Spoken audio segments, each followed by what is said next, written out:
It's like my favorite city to visit. I went there last fall with a friend of mine, kind of on a whim. We actually went to visit a friend, and the friend is with us. She's like, "Oh, I only like to visit states in the West. You know, we're just here to visit my Indian."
We recognize that the Hogan Administrative Center occupies the land of the Ho-Chunk people.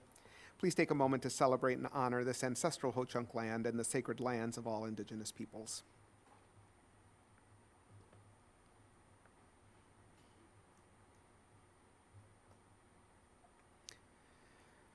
Will the Secretary please call the roll?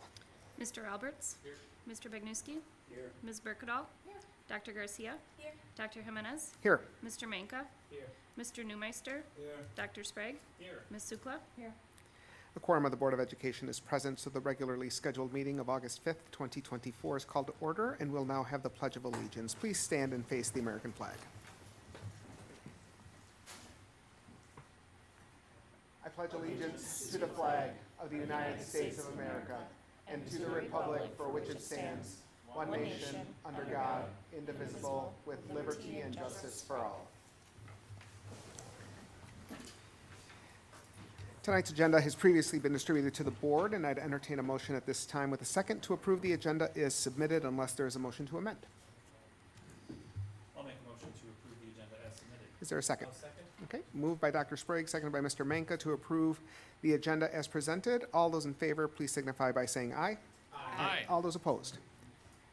Motion has carried, and we'll move on past public speakers. We do not have any, and we'll move straight to the referendum update and outreach. And so this is our opportunity to pick up and continue our conversations regarding the elementary school referendum, and I'll just open the floor to whoever would like to begin.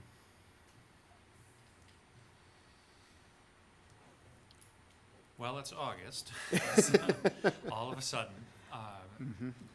So the tenor of the conversation last time was around, again, the need to start turning from receiving questions to starting to try to answer them. So that's where Yep. I'm looking forward to some work. So. Right.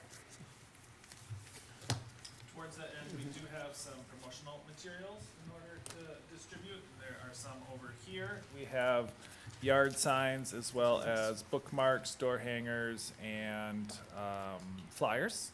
And we'll be making a concerted effort with door hangers at a couple of different times here in the near future to kind of get out and canvass our communities, but also handing out yard signs for folks as we can. And the first days back with teachers will be a big time to get that stuff out too.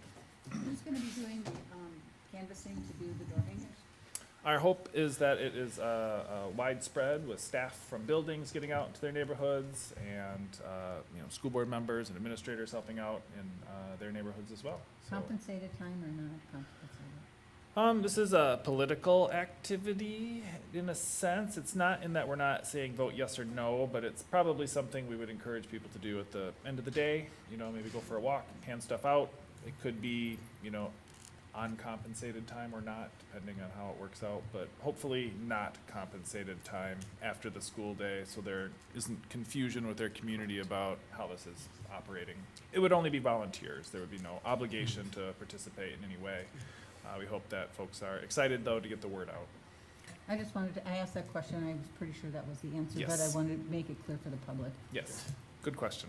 And then also for the public, you might have already said this too, where can they go and get some of these supplies? We're talking about like the yard signs for. Is that collected at the schools or collected at Hogan Administrative Area?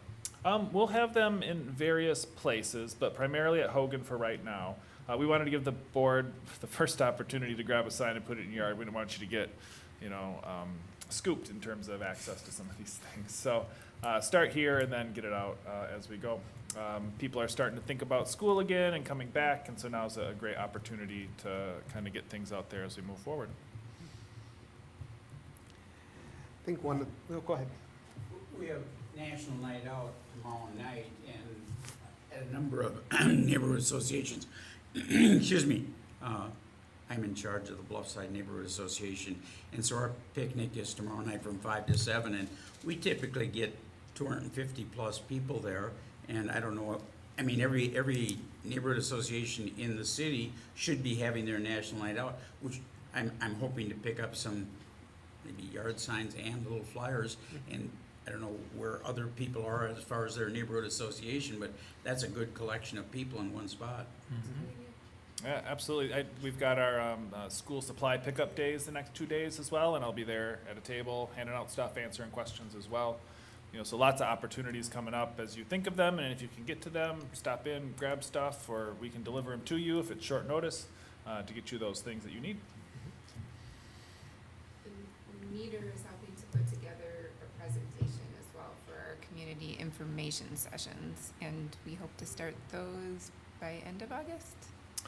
Yeah, right around open houses is when we're thinking about starting informational sessions. We'd like our principals and staff to be able to host something for the families that are in their buildings so that they can help answer those questions, and then also being able to provide general community sessions here at the end of August as well. And we'll start thinking about the best dates and times for that, probably a couple each month for folks to be able to attend in person and virtually.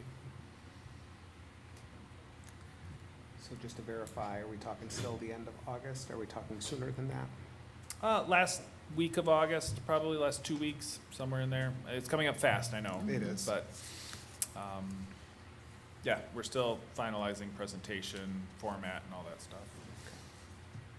I just was thinking it would be good to get some dates on the calendar so we can make sure that we're free as board members to attend.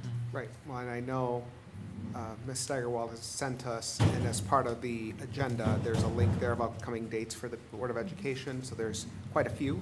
Not only registration dates and open house dates, but the farmer's market date is on there. So lots of great opportunities for us to get out there and have those conversations. So I do appreciate making sure we can get to some of those open houses. That's gonna be really critical. The website is up and running. It's on a banner on the homepage of the school district, like a rotating banner, and then it's also on the drop-down menu, carroted on, I don't know if that's the word, whatever. If you click on district, the list of options comes up and Laura is going to Dan. Referendum 2024 Yeah. on the left-hand side there. Yeah, so if folks are asking where they can get more information now, I would recommend directing them to our website for now. And is that where the QR code on Yep. the sign links to? QR code will take you there as well. It's on the bookmark as well, which is kind of easy takeaway for folks. If you're out and about, you don't want a big thing to carry around. Those bookmarks are super handy. Some basic information and a QR code that gets you to the website.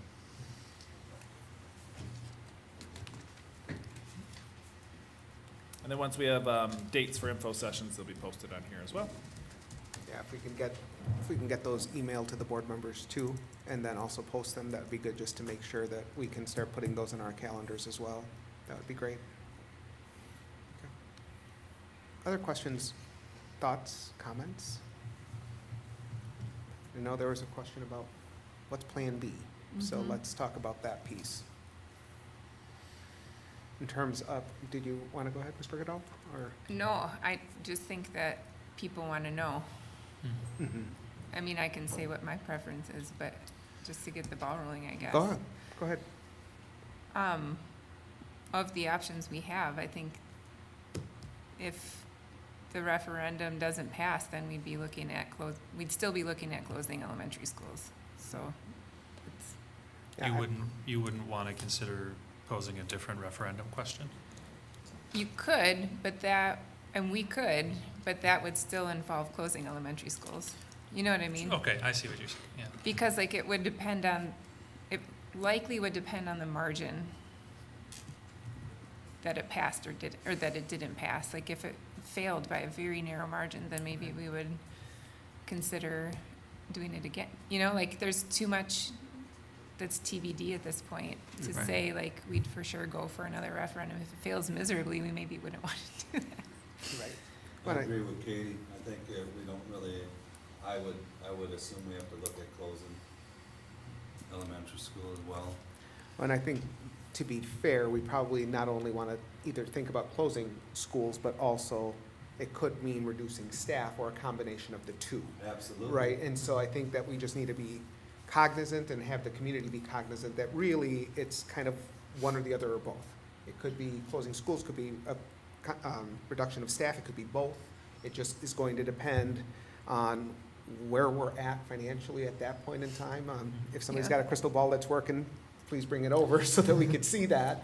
But I think we want to be careful that we're not just saying one thing without Yeah. recognizing that there's another balance there too. Well, and I think go ahead. I was just gonna say, I guess that's where my question was coming from, was more procedural. Like, yes, I think closures come back on the table if we have to move to a Plan B. That's kind of the obvious thing. But if we're considering a second referendum or a third, honestly, another referendum question is a different set of actions we might take than if we're considering what we as a board can do without going to public action. Sure, okay.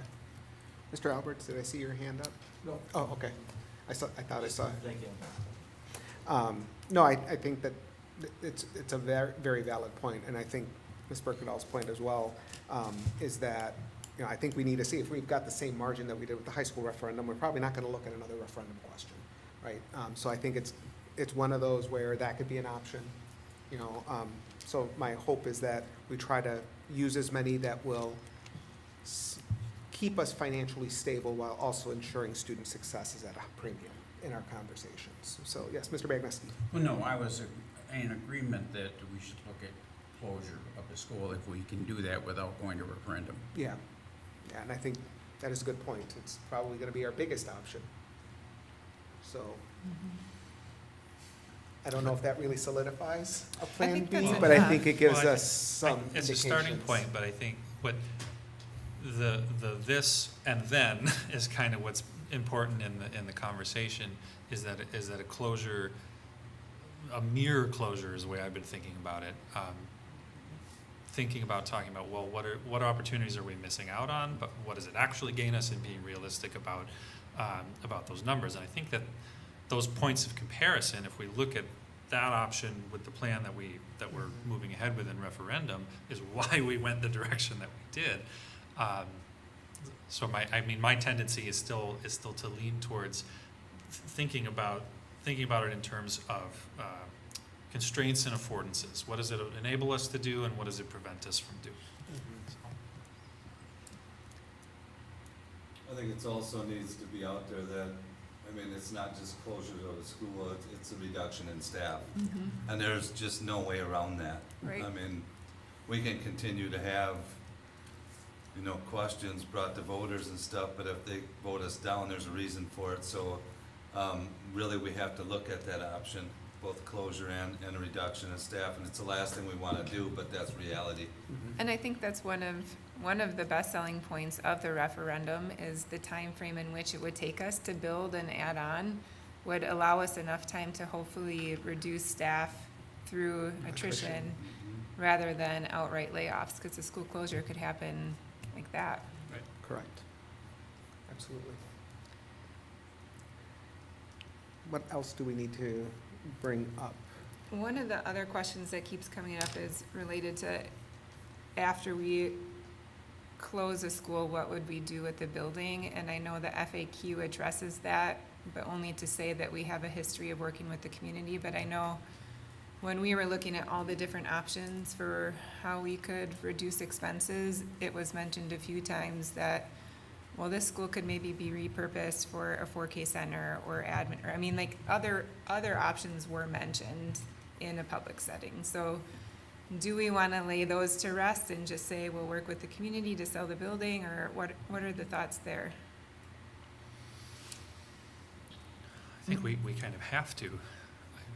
It would be a really hard row to hoe to just try to do something without first going to the community, even for cursory input on what their needs in the area were.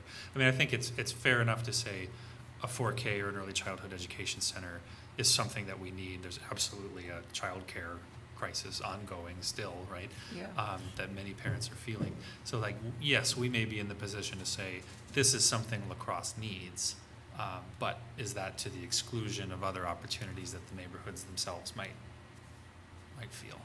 I think regardless of whether the school district retains ownership of the land itself, or if the district sells it, the board would still engage the community on what to use in that space.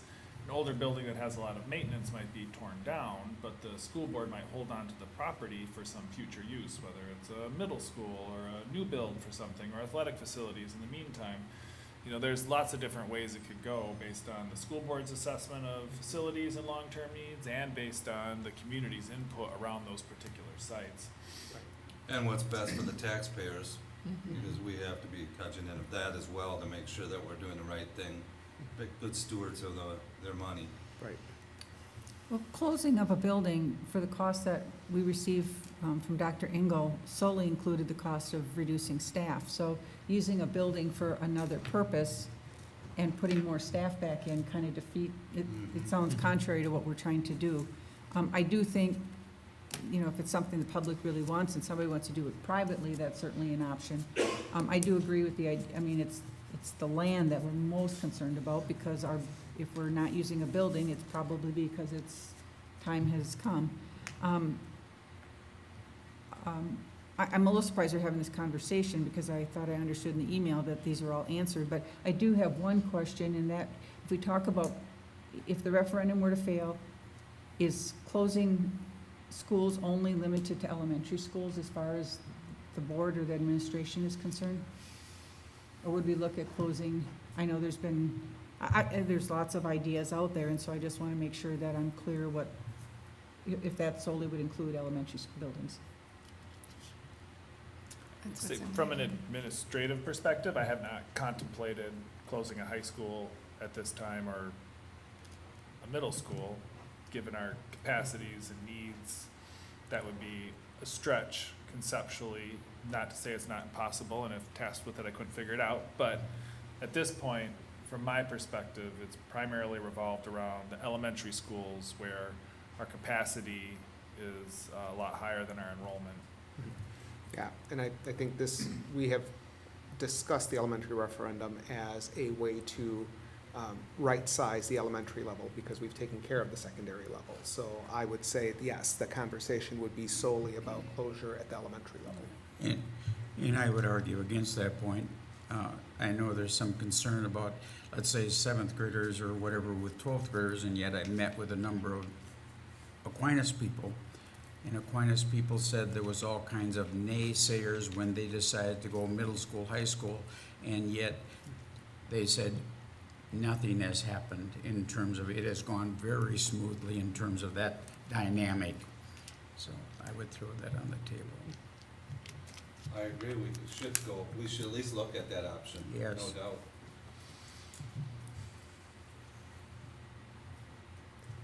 I think we also need to be careful about commingling those ideas. I'm not saying that we shouldn't discuss them. However, this is an elementary referendum that was discussed and passed because we were right-sizing the elementary. And so I think that we just want to be careful about having too many messages out there about what it is we're trying to accomplish. And that if this doesn't pass, then what's the next step? So I just want us to be careful that we are consistent with our messaging. Is it fair to say, although I think what he's getting at, no matter what, we're probably gonna have to look at closing, school. But when closing that, we could also add, you know, a 7 to 12 or however that works, but that could be part of it. But no matter what, we're gonna have to look at closing schools.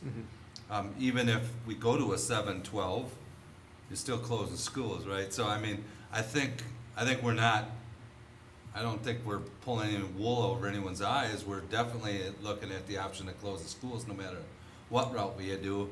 I think that is an option, and I think it's nice to have it on the table. Sure. And again, I mean, my point being, when we did the high school referendum, we said we were gonna consolidate at that level, right, to right size. Mhm. And then we closed Lincoln in order to right size the middle schools. And the community voted down the high school referendum, therefore feeling that it is right sized. But we haven't done anything at the elementary level. So that's where my thinking is going, that we have 9 elementary schools, not all of them are full to capacity. And that that should be the first start of the conversation, is at the elementary level, and that other conversation could come after that. And I disagree with some of the implications you make in terms of that referendum on the high school. Said more things, it says less things than what you're alluding to. I think we all have our opinion. Yeah, the reason I asked is that there was a high school referendum and then the closure was a middle school. So the reason I asked was, what are we looking, I think the fair Yeah. answer. Yeah, but the high school referendum was really a secondary referendum because the middle schools were gonna move into the high school buildings. The middle schools were both gonna be, all the middle schoolers were gonna get upgraded facilities. It really was not, I mean, the high school was the one that had the big decision to make, but that was a secondary referendum about middle and high school capacity, and the voters said no. So, that referendum failed, and we closed a building, because that's what we have the power to do when the voters don't authorize something different. And we're gonna have a similar thing happen here. If the voters don't authorize a referendum at the elementary level, what we have in our power to do is to close schools and to change faculty. I think I would agree with you too. This referendum is on the elementary school level. I think ultimately if it does fail, we're gonna be focusing just on the elementary level school as well, and that's something I think the board should prioritize. In the past, this board has discussed possibly like a phase 2 or something look at ahead, depending on how this referendum goes about the middle and the high school levels, where that's something which we could talk, I think, after the referendum. But for now, I think it's best, and especially for the transparency with the community, to only discuss this within the elementary school level. I kind of agree with you, Adam. I think that the elementary school question is kind of to what Juan was saying. This is what we're focused on now. But I agree with Jim that this is work that's going to be ongoing one way or the other. It's long-term facilities planning, and so I think thinking of it in terms of phases, what we would handle most immediately in the near term is just elementary schools, and then, you know, see where that gets us, and then proceed from there. And it's difficult to interpret this because we don't know how the referendum will go. A lot of this, we're trying to think of a plan of what to focus on if it does fail. We're also are kind of in a little bit difficult spot of discussing what we're going to do after it too as well. Exactly. Yeah, and even if the referendum does pass, there still Right. needs to be conversations about facilities, right? I mean, so the 7-12 idea is not one we should never discuss. I just think it is a second part. Whether this referendum passes or not, we still will need to talk about Yes. our facilities at those levels. But I think sticking at the elementary level and figuring out what to do at that level should be the priority, and then we move forward past that with what else comes next, and how do we adjust and deal with things. So, other things that we need to So bring up at this we've all point. agreed it's elementary then? Is that what I'm hearing you say? I could take a straw poll. I mean, I just want to be clear, I heard, I mean, I clearly hear you, that's your opinion, I just want to make sure that that's the, when we leave here, what does, and the public asks me, I just want to know what to say. We'll still be looking at closures at the elementary level to balance the budget.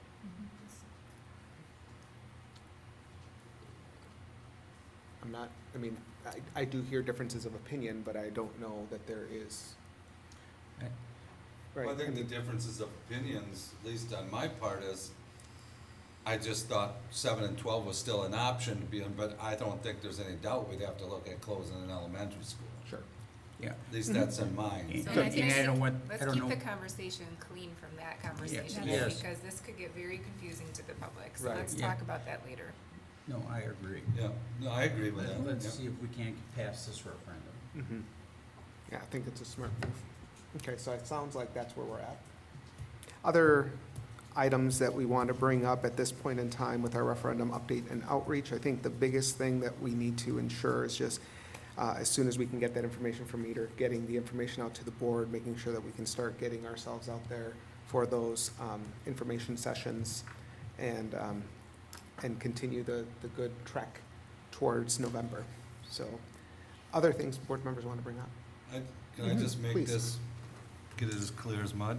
It's always clear as mud. We're not just talking about closing elementary schools, we're also looking at reduction in staff. Right. We should make sure people are aware of that, correct? Yeah. And I think those go hand in hand. Yeah, well, Absolutely. they Not may think necessarily. we're shipping them somewhere else, so I just Right. want, I think it strengthens our argument on why we did what we did, because we're trying not to Yeah. have to do that, Yeah. so. Well, but that our current referendum question does reduce staff, but in a way that Yes. is, Through that is attrition. through attrition and. Yes. Rather and- than layoff. And Yeah. rather than Long-term, layoffs, yeah. long-term solution instead of just a sudden cutthroat solution. Yeah, And to Mr. Bagneski's point, right, I think closure of schools and reduction of staff do go hand in hand, but I don't know that it's necessarily understood that way in the public. And so making sure we are clearly stating that both of those could be options. As You know, hard as that is, it's true. yeah. So we just want to make sure we are very clear. So I appreciate Mr. Newmeister bringing that up. Yes, ma'am. So the reduction in staff, when the referendum passes, thinking positively, would be over a period of time. Right, If because it that would were take time. not to pass, it would have to be sudden, I'm hearing, and I'm not understanding why it couldn't be over the same period of time. well, closure would be more immediate, and if we close school A, right, how many staff and faculty, and the staff in particular are the ones who would likely. But be- when Lincoln was closed, most of it was through attrition, correct? That is correct. We were able to reduce, 13, 17 positions relatively rapidly through attrition, but we were also previewing that in advance. And so we were waiting on positions, not hiring for some things until we understood what happened with the referendum. And so we were kind of understaffed a little for a couple of months, maybe even 6 months, in order to allow things to kind of play out before we went and hired folks that we'd have to turn around and lay off. So it was kind of on our horizon, on our radar as far as what would happen. Not much is different this year, I was gonna say, I would assume you do the right? same. And so we're thoughtful and conservative in how we approach staffing right now, so that we don't end up in a situation where we're laying off folks that we could otherwise not. But the volume in this case is larger in some ways than Lincoln, things that are staffed on a per building basis. We have 2 buildings instead of just one that we'd be considering for closure, and so that leads to a larger number of individuals that we'd have to reduce quickly. And what I've said historically up to this point is, if we have a plan for balancing our budget in a reasonably close time frame, we can take some risk with our fund balance, with our budget, to go out on a limb knowing that we're gonna balance our budget soon. But if we have no plan and we don't know how it's gonna happen, then we have to move more quickly to do that now. And so if there's a plan to consolidate our schools from 9 to 7 and we can balance our budget in that time frame, we can take some risk in the short term with some deficit budgets, that's okay. But if there's no promise of that on the other side, then we have to move quickly in order to get our house in order, get onto a good financial base for the future, because it's an uncertain world. I only ask because at the end of the day, there will be fewer staff, period. But I don't want to frighten our staff and lead them to believe that there's, particularly in this labor market, we don't want to be causing people to be worried about their jobs or to not consider applying here, that we will do this in a thoughtful way. just like we If I did. could also ask a question, if we were to go off of having just to close schools outright, would it have to be immediate within a year? Could we hold off 2 years to close down a school? We could. It could, there'd be expense that happens in that period of time, we'd be losing money, we'd be underwater in terms of our budget. It would be less sound fiscal practice. I wouldn't recommend it, given that we have other options. You know, sometimes you make tough decisions to balance the budget. We all do Right. it at our homes when it comes to, you know, when money's not coming in the way you want it to. We would have to really contemplate that as a school district as well. We certainly need to ensure that we take care of our staff and do everything we can to create a solid future. But at the end of the day, we have to be responsible with our taxpayers' money, and we owe it to our students to leave as much as possible for them to educate them in the long term. So- All right, thank you, I understand that. Okay. Anything else people want to bring up during our referendum update and outreach portion?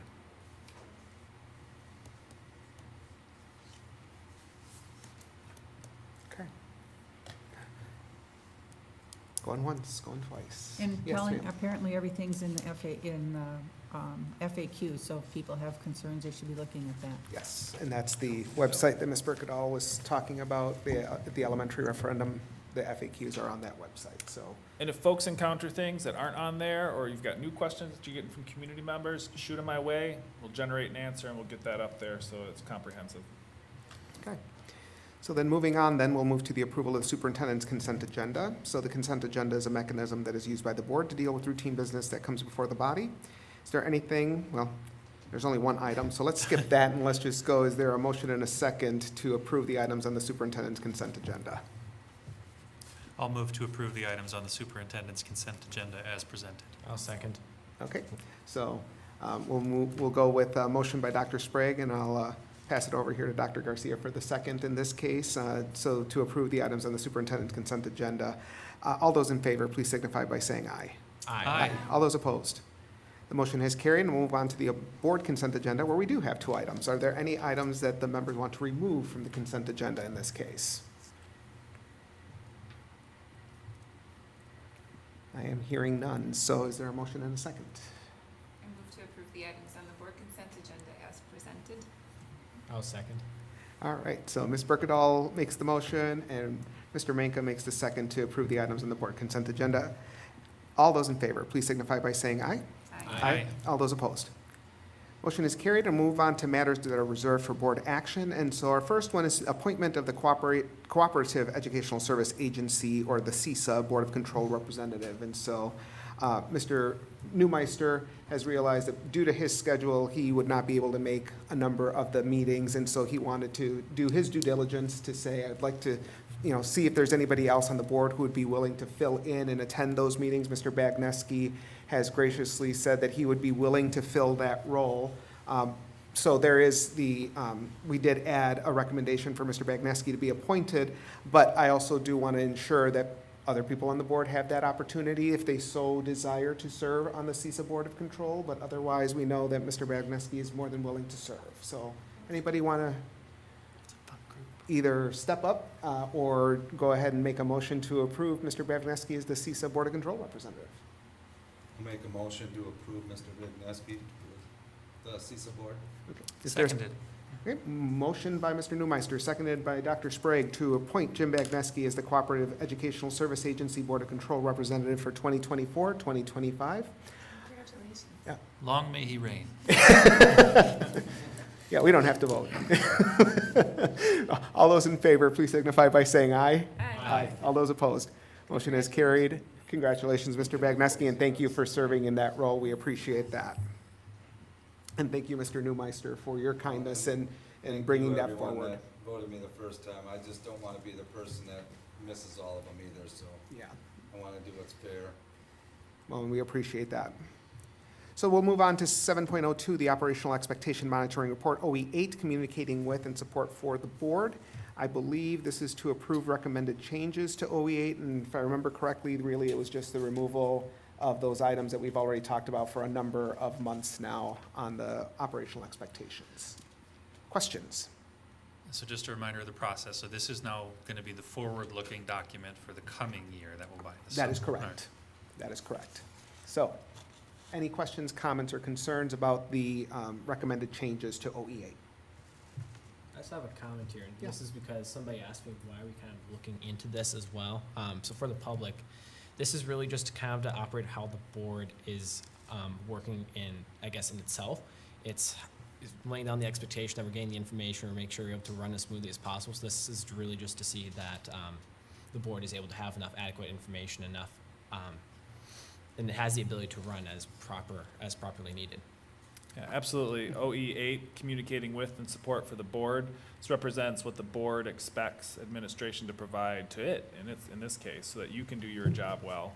And so what you'd be approving today is simply like what you're expecting for the next year. And it's incumbent on us as administration to ensure that you get that information and monitor it a year from now. Yeah.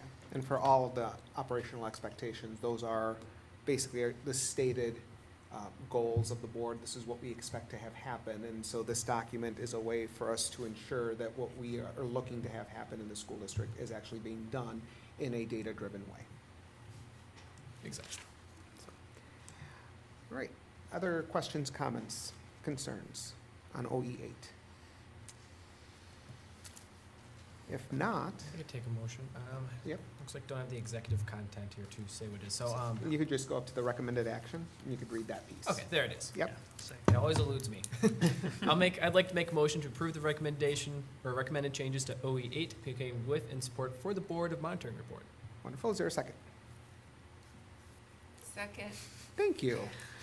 Moved by Mr. Manka, seconded by Ms. Berkedal to approve the recommended changes to OE8, communicating with and support for the board monitoring report. All those in favor, please signify by saying aye. Aye. All those opposed. Motion has carried, and we will move on to the information portion, which is operational expectation monitoring report, OE9, communicating with the public and key stakeholders monitoring report.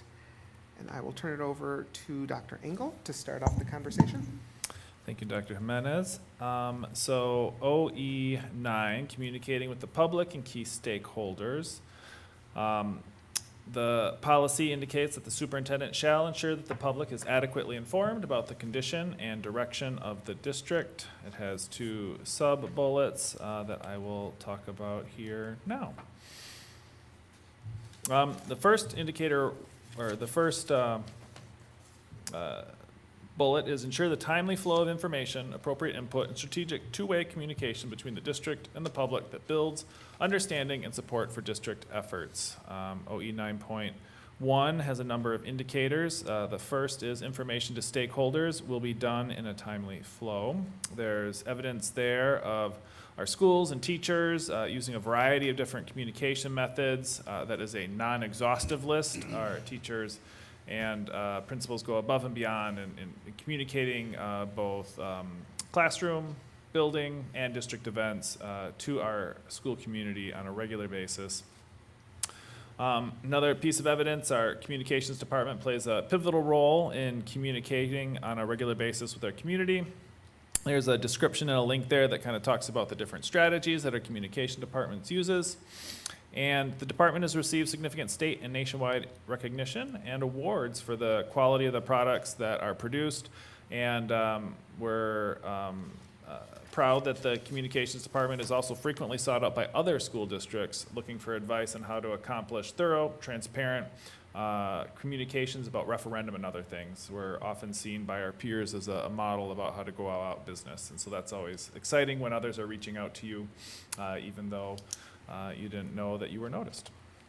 Our parent-teacher organizations meet on a regular basis with staff and administrators to communicate information, build school communities, and have dialogue. We have a comprehensive code of rights and responsibilities process, which you discussed last meeting, and that is posted and available to all families. School board meetings are posted in a timely manner with all the information available to the public. We developed a facility advisory committee this last year, tasked with developing a community recommendation regarding facilities, and they met a number of meetings with comprehensive information provided to them and to our community. We have newsletter and registration packets, and then lastly, every month a district newsletter is sent to staff regarding key issues in each department. Feel free to stop anywhere you want to ask a few more questions, but I'll keep going through. There's a lot of evidence here for just a few items. Indicator 2, the superintendent shall engage in two-way communication regarding the direction of the district and to build understanding and support for the district. The district meets with representative groups on a wide range of issues to share information, build common understanding, and develop community-based collaborative solutions to shared problems. There's a document there that outlines many of those collaborative groups. There's a wide range of things there, and as we were compiling it, kind of became rather proud about all the ways that our community is involved, and it's not always the superintendent, but it's a variety of folks, whether it's district-wide parents, our mental health advisory group, the La Crosse County Absenteeism Committee, our 4K Model 3 program, La Crosse Community Theater involvement, Medical Advisory Committee, Criminal Justice Management Council, Rebuilding for Learning, goes on and on and on, all the different ways we're involved in our community and are able to provide updates to them and learn from our community about how our schools can better serve their interests. Another piece of evidence, superintendent meets with district-wide parents on a regular basis to engage in two-way communication. That has been a great forum to learn about the interests of parents and our PTOs through a representative process and to share good information. Superintendent met with the following stakeholders on an ongoing basis. Try to be involved in as much as I can be with the time available and try and get to a variety of community groups and different stakeholders to learn and understand the needs of our community as well as communicate what's going on in the school district. Attended a variety of community events through Rotary, Viterbo, UW La Crosse, Western Technical College, Boys and Girls Club, Habitat for Humanity, and school district events to network with community members and provide information. About every 2 months, I get on WISM and chat there with Rick Solom about the topics of the day, and that's always a good opportunity to get information out to a slightly different constituency that accesses information in a different way. Met with the Central Student Senate on a regular basis. That is one of the highlights of my school year, is getting to meet with students there and have them just pepper me with questions and for me to ask them some questions to learn more too. Got to learn some really good stuff about cell phones and vaping the last time I was in there. And they have a very honest and candid opinions, which is great to hear. Do you meet with Logan? Their student senate is structured a little bit differently. It's not a formal senate. They have a slightly different structure and hasn't worked out so far to collect them all in one place. Different traditions and different buildings, and they approach it differently. So, How about, Polly, Zach. thank Polly? you. Also not a formal student government there either, but looking for opportunities in the near future to see if there's something we can figure out. Maybe it's a different type of student group, but as far as like a formal student senate, only Central has that structure at this time. I can imagine it, they'd probably have very similar opinions, but is it possible to perhaps like work something out so you can receive feedback from Logan students as well? Totally. Yep. I will put that on our list of things to track down. Thank you. Mentioned the Facility Advisory Committee again. Then a community engagement opportunity was provided regarding the FAC report to solicit two-way information there. Superintendent met with PTOs of the schools primarily impacted by the FAC report throughout that process to provide more direct feedback to those schools that were potentially directly impacted. And then met with interested key partners regarding the development and implementation of out-of-school time grant funding and programming. Indicator 3, the district communicates emergency or safety notices, district school closings and delays, and reminders of alternative schedules and no school days, and translates these messages appropriately. We have our school closings and delays on our district website.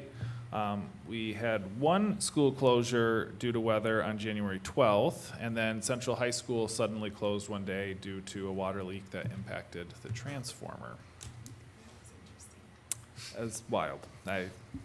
Yeah. We've learned a lot. Yes, I learned all about electricity in ways I did not think I would have to. And then reminders of alternative schedules and no school days are published on our district calendars. Indicator 4, news releases and story ideas are submitted weekly to the local newspaper while school is in session. As you can see from that long list there, these are articles that were submitted to our local newspapers. With the limited ability of our local media to support a lot of these requests. We're not seeing as much in the news as we used to, which is unfortunate. Both the TV news and the print news are really struggling with staffing and capacity, and so it's tough for them to publish as much school district related stuff as they did historically, and it's really been a change this last year in particular. And so it's one of those double-edged swords. You don't get hard-hitting journalism that takes us to task. You also don't get good stuff out there that people want to hear about. And so I think of it as a sad development and would love to see those channels reinvigorated. But we are definitely doing our part by providing awesome opportunities for them to cover cool things. And then it goes to OE 9.2. The superintendent will prepare and publish on behalf of the board an annual progress report to the public that includes the following items, and it lists A, B, and C there. Indicator 1, the superintendent provides for the board and all community stakeholders a link to the DPI related state-required student performance information, and there's the links that are there to our website and the DPI's reports. Indicator 2, the superintendent shall make available to the board and all community stakeholders a link to the district's annual adopted budget, and the link is provided there. And the superintendent shall post all Board of Education business meetings, meeting materials, and minutes on the district website in compliance with state open meetings law, and we certainly do that, thanks in large part to Ms. Steigerwald and all of her efforts. So that is OE 9. Questions for Dr. Engel? Or thoughts or comments? I don't know, it seems pretty comprehensive. I'd be curious to see what an exclusive list versus a non-exclusive list of all the items that we have in ways to communicate. I mean, that it is already quite a list, and really appreciate the efforts to try to communicate with our communities. And I would say this list largely revolves around kind of the district administration's efforts to reach out to folks. If we started to capture all the ways that our building principals and teachers interact with our community, there wouldn't be volumes enough to capture all of that. When I think about, what Dr. Britta Rodering, our supervisor of career and technical education, does, her whole job is almost interacting with the community, creating dialogue, developing partnerships through youth apprenticeships, supporting our career and technical education programs, working with higher ed, working with employers. We have so much connection to our community. It's really impressive. We can talk probably in a different way about the effectiveness of that communication and outreach, whether or not messages are heard and understood, but we are definitely present where people are. It's good to see. I do have a quick question actually about the FAC report. Is that back when that was still going on, I heard a lot of people saying that they thought that, in particular, that I don't think no one is saying on that from Hinchin. Was there any outreach to Hinchin about that? Yeah, I was fortunate to be able to meet with their PTO at least 2 times, and their staff another 2 times as well throughout that process, to ensure that they had a direct connection to the Facility Advisory Committee and what was going on there. Some people were very concerned about representation and felt like, and some folks in the Hinchin community felt like they weren't represented on the committee. The purpose of the committee construction wasn't to get somebody from every elementary school to fight it out. It was to try and create a diverse representation as best we could with the limited amount of time and resources we had. Right, and then going through the survey, the FAC survey of what you want to see in your schools, were a lot of those response pension as well? Were there, was it mostly evenly spread out between who contributed between that? Evenly spread out in terms of? In terms of like the, from which school, which parent schools here too? It was a range of folks. I guess I never went through and tallied up who lived where or who had kids that went where. There were folks from all over the community that were represented on that. And, there were folks who lived in a community and said, close my school. And there were folks who did not live in a community and said, don't close this school, So I think the purpose was to find thoughtful people who represented our community well, who were willing to take on a really challenging task. All right. Any other thoughts? Seeing none. So please remember, next meeting, we will be discussing to agree that things are in compliance, or in compliance with expectations, or not in compliance with OE9. So my assumption, hearing very little commentary, is we're probably going to determine that we're in compliance with OE9 at our next board meeting, unless anybody is feeling differently. But I think right now, not hearing any conversation, sounds like that's what we'll be. Okay, good to know. So then, please make sure to look for this one at the next board meeting so that we can make a motion and pass that motion. So then we'll move on to our announcements, and I'll turn it over to Ms. Berkedahl for the LPEF update. I have none tonight unless people want to hear another announcement about the Bow Tie Classic. Get it out there. Get it? Yep. Might as well make your announcement. Oh, I think Tim and I are golfing, right? Yeah, Okay. I've committed. You don't want me. Been voluntold? Yeah. I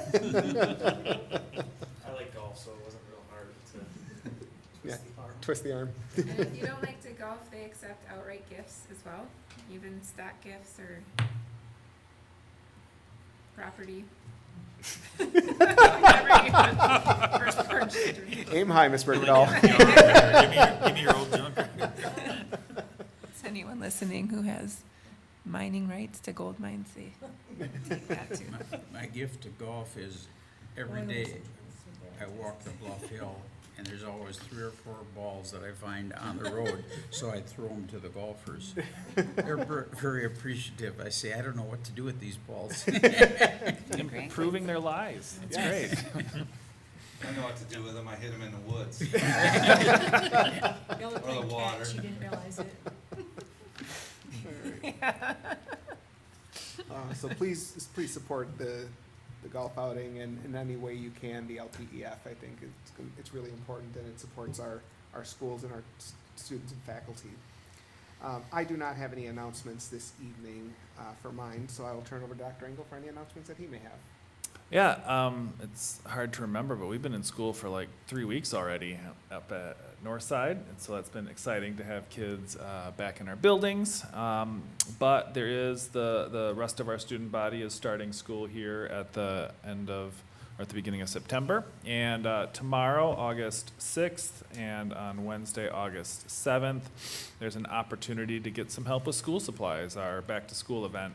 And we're thankful for an incredible partnership with our community in being able to deliver this to our students that need it. Partnership with the Boys and Girls Club, Catholic Charities, the YMCA, Salvation Army, La Crosse County Health Department, and Midwest Family Lacrosse. And so a great opportunity to get kids the things they need to get off to a good start and feel successful right out the gate. So I'll be there with some flyers and brochures and bookmarks talking about the referendum to folks that are interested, and excited to see kids getting ready for school. So then we'll move on to the board debriefing, or did you have something to say? Sorry Do about you have that. anything as far as update on summer school? I mean, is the enrollment up or down or about the same, enrichment versus remedial? Just curious. We just concluded summer school, not even yet. Still have camps through August. We won't have a full post-mortem until September. I would say, coming out of COVID, we've seen increased participation each year. And because of the out-of-school time funding and some of the other grants that we've had to kind of make more opportunities available, I think we've seen growing involvement. An example could be seen with our partnership with the La Crosse Community Theater, substantial increases in involvement in those elementary, middle, and high school productions as a result of more robust summer school opportunities. But we're seeing that in other places as well. And so I would suspect we'll be up. Yeah. But, a couple of years out of the pandemic, we also have some really we've got some visions for the future that will continue to grow that program. It's so Good. important for kids to be able to Yep. have access to that. All right, and I'll turn it over to Ms. Birkadal for the board debriefing then. My first comment was it's great to see everybody. Been a while. Summer gets a bit wonky with vacations and stuff, but it's awesome to see everyone around the table. And to hear the continued unanimous support of the referendum. And to have questions about when are we gonna start our info sessions. It's good that people are excited and anxious to get those going, because we do have our work cut out for us until November. I think we did a pretty good job tonight. There were a few times we got a little bit off topic, but for the most part, I think we did well as a board. I appreciated Dr. Sprague's reminder of how procedurally we move the OEs and results policies through, like, here's the information, and then we vote, and then we can talk about it. Like, that's always good reminders, because at least when I started on the board, I often felt like I was playing a board game. I didn't really know the rules to Took me a year to figure it out. I appreciate those sorts of comments are helpful, I think. That's all I got, unless anyone else has anything to add there.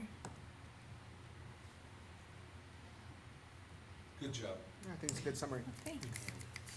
All right, well then, with that, we will adjourn to our workshop. So how about we take 5 minutes, just a quick break if anybody needs one, and then we'll reconvene about 7 o'clock. So we are adjourned for now. I really want to do it.